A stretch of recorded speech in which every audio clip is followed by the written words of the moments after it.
if you understand how AI works, it's trained on data sets, so kind of on existing data, but it cannot invent truly new things.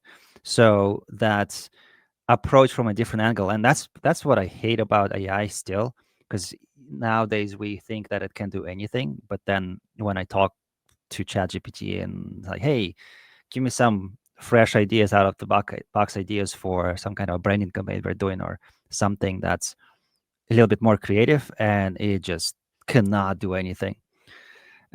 So Dmitrii, there's a video in some of my education I was going through. It actually explained how like stable diffusion on image generation worked, and why the fingers would come up, or like Yeah. how were these images being created. And some of them were very, very, like, we would call it creative, but it was just adding randomness or Right. static into what's going on, and then creating like additional deviations or layers of what you were doing, and then building those back. And so you're just kind of changing the temperature on what's happening. And I actually, last night I was reading a newsletter. It's more of like a investment newsletter, but they were talking a lot about the money that's being dumped into AGI. Okay.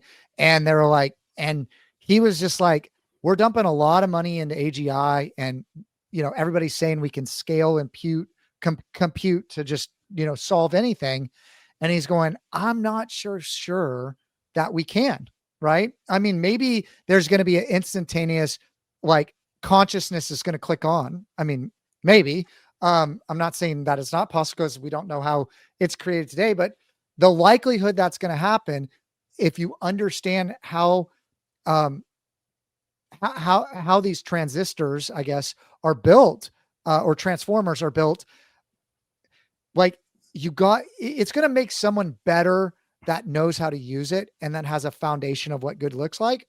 But it's not going to take somebody that's not good to try to use this tool really effective, because they're not going to know what good looks like. And they're going to be mediocre at best. Oops, sorry. Right. They're going to be like mediocre at best, because it's going to take the average of all of what it's trained on. And Yeah, if you're not exactly. tuning it, if you're not, personalizing it, then there's going to be some real problems on, what that output's going to be and what you're trying to do with it. And then it's going to be, it's like there's a degradation rate of all the people that are creating content, right? Like online, all Yeah. this Yeah. content. I think it's 4 generations of AI trained on AI Oh, that yeah, yeah, exactly. the models just collapse. Yeah. And so there's this real premium, which I'll even think, if we go back to like SEO, tying it back to the algorithms, there's a real premium on human generated content. And, Absolutely. and Absolutely.